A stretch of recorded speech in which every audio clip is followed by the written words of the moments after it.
اتحاد مغربي يدين همجية الجيش الجزائري. أعلنت الرابطة المغربية للدفاع عن حقوق الإنسان عن متابعة قضية الاعتداء على 5 شبان مغاربة دخلوا بالخطأ إلى المياه البحرية الجزائرية المحاذية لمنطقة السعيدية، وإعدام 2 منهم واعتقال آخر. ونجاة أحدهم من وابل الرصاص، مبينا أن جرائم الجيش الجزائري تتواصل بين الحين والآخر بالاعتداء على المواطنين المغاربة بطريقة وحشية وهمجية.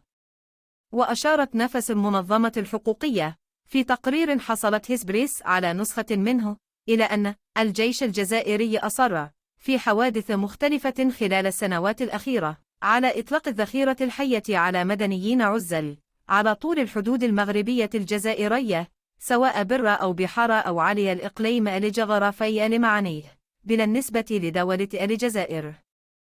وأوضحت رابطة الحقوق أن المعطيات المتوفرة في وسائل الإعلام أو تلك التي رواها أحد الناجين تشير إلى أن المغاربة المتوفين من الجنسية الفرنسية دخلوا مع 3 آخرين عن طريق الخطأ إلى المياه التابعة للجزائر على ارتفاع مرسى بن مهيدي لتتفاجأ بسفينة تابعة لإنفاذ القانون. حاولت البحرية الجزائرية في البداية إغراقهم، إلا أنها أوقفت جريمتهم مؤقتا بعد أن تم إخبارهم بأنهم مفقودون ويبحثون عن منفذ إلى شاطئ السعيدية. وجههم الجنود الجزائريون إلى الوجهة الصحيحة، وبمجرد أن اتجه الشباب نحوهم جهة أخرى أطلق الجنود للنار عليهما. وتضيف نفس الوثيقة الحقوقية أنه منذ سنوات ما زال الرصاص الجزائري مستعرا على طول الحدود المغربية الجزائرية. وفي عام 2014 أصاب شابا في رأسه تم إنقاذه بصعوبة.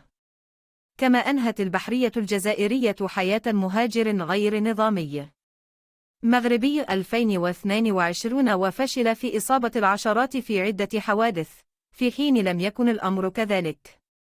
وينجو المعتقلون في مخيمات تندوف من هذه الجرائم الممنهجة، حيث تعرض العديد منهم لإطلاق النار في عدة مناسبات ولوحشية الجيش الجزائري، بل إنه ذهب إلى حد قتل المعتقلين في مخيمات تندوف بإلقائهم أحياء في حفرة وحرقهم.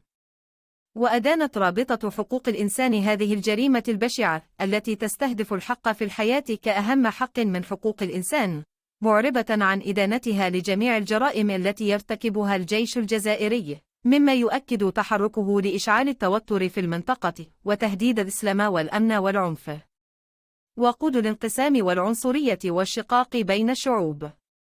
كما نددت نفس المنظمة الحقوقية بخطاب الكراهية والتشجيع على القتل الذي تزامن مع مقتل الشابين، والذي تتبناه مؤسسات إعلامية تابعة للنظام أو الجيش الجزائري، داعية المنظمة الدولية إلى جانب المغرب إلى الحكومة والحكومة الفرنسية إلى دعوة الجزائر علنا إلى إنهاء أي سياسة، سواء بشكل صريح أو فعالي، تهدف إلى استهداف لمواطنين المغاربة، وللضغط من أجل مساءلة جميع كبير لمسؤولين الجزائريين لمتورطين في عمليات القتل المستمرة للمدنيين. تم التأكيد. وشددت الرابطة المغربية للدفاع عن حقوق الإنسان على ضرورة قيام السلطات الجزائرية بتسليم جثة الضحية الثانية وإطلاق سراح السجين، ودعت المنظمين والمشاركين في الفعاليات والمنتديات الدولية الرئيسية التي تشارك فيها الحكومة الجزائرية إلى التحدث علنا عن حالة القتل خارج نطاق القضاء أو عدم المشاركة عن دماء، يكون الهدف الأساسي هو تطهير حالة حقوق الإنسان في الجزائر.